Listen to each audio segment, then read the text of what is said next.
one is Anthony Davis. Any news on whether he'll be able to go tonight? Yeah, he'll play tonight.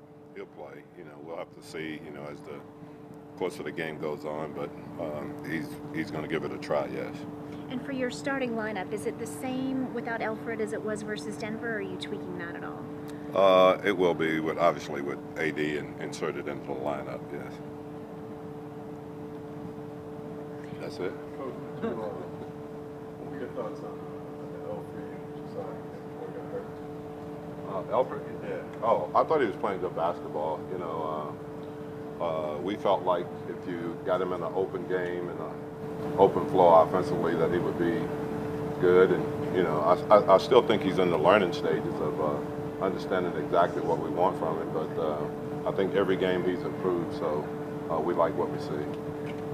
What did you think out of Frank Jackson and Sheck Diallo? How would you evaluate their performance as they got some minutes in Denver?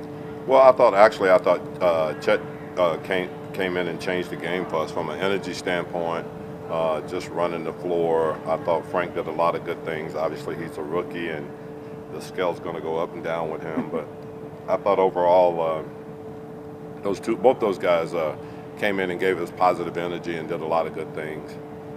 Everybody.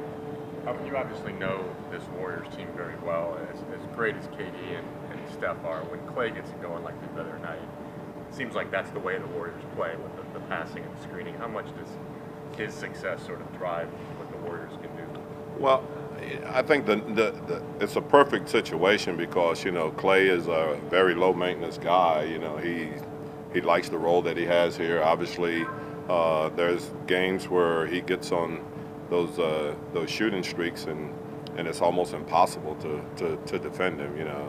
I just saw a stat today that said there's been 2 games in NBA history where a guy's had 50 points in less than 30 minutes, and he's been that guy both times. So that just kind of tells you about. But I mean, it's the team is well put together. Obviously, got great chemistry. They're very good at what they do from the standpoint of taking advantages of your mistakes, and they've got a very high IQ. So you have to play great basketball in order to beat this team. Any tricks to the time when Steph had 3-point record? It's not anything that I go back and I cherish or anything. No, I mean, once again, you're talking about a guy that can make shots, and he makes really difficult shots. Steph does, but doesn't really matter. We're not in the record books anymore. I have to talk to Chicago now about that. Defensively, what are some keys for the Pelicans tonight? Well, you got to be very, you have to follow the game plan, number one, and you got to be very smart in what you're doing. And obviously, as far as splits and things like that, they're the best team in the league with that, and they take advantage of your defensive mistakes. So you got to be solid in what you're doing. You got to try to force them into, shooting challenge twos, which is not easy to do because they do a great job of spreading the floor. But you just have to play for the 48 minutes. They're a team that can go on incredible runs, but you've got to be able to stay at a certain state of equilibrium where you don't get too high or you don't get too low. And when you do that, you have an opportunity to play against them. But you can't. Bad shots and turnovers are suicide against this team, really. You're playing the 2 teams that you played in the playoffs last year, back-to-back, Warriors tonight, Portland tomorrow. Does anything that happened in the spring have anything to do with tonight or tomorrow night? That's long gone. I don't think, when we play the game tonight, it won't have anything to do with the game tomorrow night. It's just not anything that you would try to bring back into into these games.